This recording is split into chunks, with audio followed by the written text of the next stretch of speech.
Oh good, another pre-emergent video. So many of those coming out right now, as they do every year at the same time. You know why? There's just no originality anymore. So I'm gonna take a very unpopular position on this whole thing.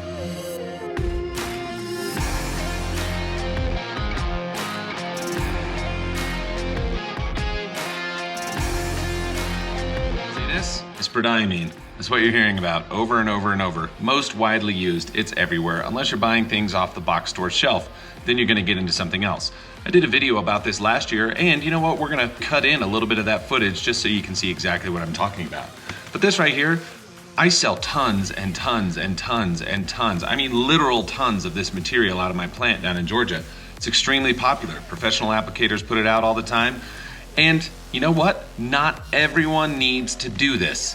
Let me explain why. Okay, so where I'm located at this elevation, I really just don't get a whole lot of weeds that invade my lawn. It's just not something that happens. I'm definitely not facing any crabgrass. I don't have any Dallas grass. I don't have any POA coming, anything like that I'm really worried about. So why would I bother with a pre-emergent? I never have put one out before, and I'm not spraying for weeds anyway. There could be many of you who live in that similar kind of scenario where you just don't get the weeds, but you're being constantly fed this information. Just put it out, put it out, put it out. You know what? That's all well and good. And I'm thankful that a lot of people do that. For the professional side, we want to get this material out because we don't want to be spraying and blanket spraying so much later in the season, although it's pretty much unavoidable anyway. So this is really just to hedge your bets, right? It's something to put out, it's something that you can have, it's another tool in the arsenal, but it isn't always necessary. So again, like in my case, and some of the other places with higher elevation, drier climates, you're not going to be seeing the weeds that aren't even on the label, that are being controlled or at least suppressed by this material. However, if you are getting into it, let's look at 6 different options that you can go with if you're trying to figure out how to do the best pre-emergent for your situation.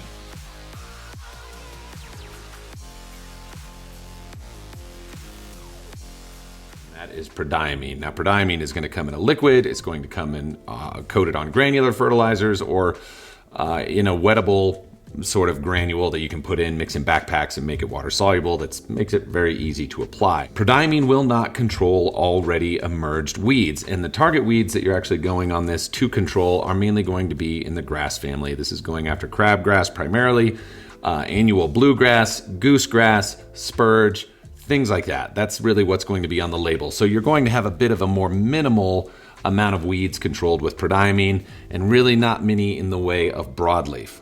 The next one on the list is dithiopyr, also under the trade name Dimension. There's a number of other ones out there. This is also something that's sold in the generics market. A little bit different than prodiamine, as it does have some post-emergent effects if you put it out at the maximum rate. Dimension is also safe on all turf grasses. You can put that out across everything and feel confident that you're going to get control. So the next one we're going to talk about is azoxybin. You may see this under the name of Gallery or Snapshot out in the marketplace. This is going to be more of a broadleaf control pre-emergent herbicide. So the list on this is extensive, but you're not going to get the same controls as you would with dithiopyr or with prodiamine. Some of them kind of cross over, but as we're going down this top 3 list, the amount of weeds controlled gets longer and longer. So it's important to know and note what you're really trying to chase and what you're trying to control in your turfgrass environment. For instance, for me here, I don't use any pre-emergent herbicides, but the one that would be or make the most sense for my turfgrass in my area would be to put down something like azoxybin, because I don't really deal with any sort of crabgrass up here. Annual bluegrass, I'm not really going to be able to see in my bluegrass lawn. It may show up, it may not, but it's very few and far between. So I'm not really worried about those particular grasses, which is why I wouldn't put out any prodiamine. Oxadiazone. Now, that may not be something that you've used or heard of or anything like that in the past, mainly because it's not labeled for residential lawns.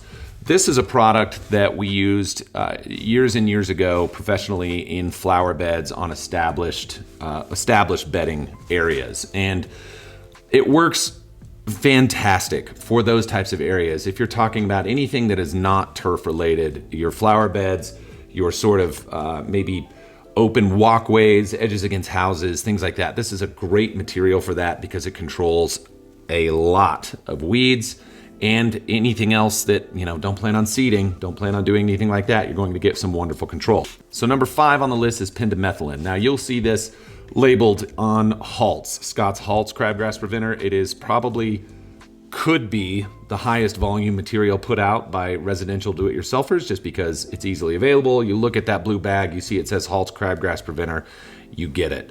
That's its main target that it's going after in residential lawns. It is safe for bluegrass, perennial ryegrass, fine fescue, tall fescue, St. Augustine, and Bermuda grass. Main pickups on this are going to be barnyard grass, canary grass, cheatgrass, crabgrass, things like that. You're kind of getting back into that grassy areas, but also chickweed, henbent, things like that. So the last one I want to look at here and give you a little story on is corn gluten meal. About 15, 16 years ago, gosh, it might have been even longer than that, I actually used about 2 truckloads of this material in my professional lawn care service. I didn't really notice anything happen with it. It's just such a high rate. There's about 10% nitrogen in corn gluten meal that it just throws a big boost of N out there, which makes grass grow pretty healthy, but it also feeds every single thing out there as well. Now, in looking at that, really the only reason that I think anybody would go this way is if they really wanted an organic control, but it's also a fertilizer. So, I mean, you can kind of kill 2 birds with 1 stone, sort of. It's very iffy on how well it works. The original studies at Iowa State in the 90s showed it had good grassy weed coverage. It would actually keep grassy weeds from germinating. Well, I shouldn't say that. It had good grassy weed control, not in the fact that it kept it from germinating, but it kept roots from forming, and that's really what it does. So it's good for established areas that way. However, when a graduate student at Oregon State went through and did this again on a 2-year study, they saw 0 control out of anything. They just saw that the grass was super thick and green, and so were all the weeds that were in it. So there it is. There's a bunch of options for you. I used old video because it doesn't change. So happy spring, everybody, and get ready for more of the same. I'll talk to you guys real soon. See ya.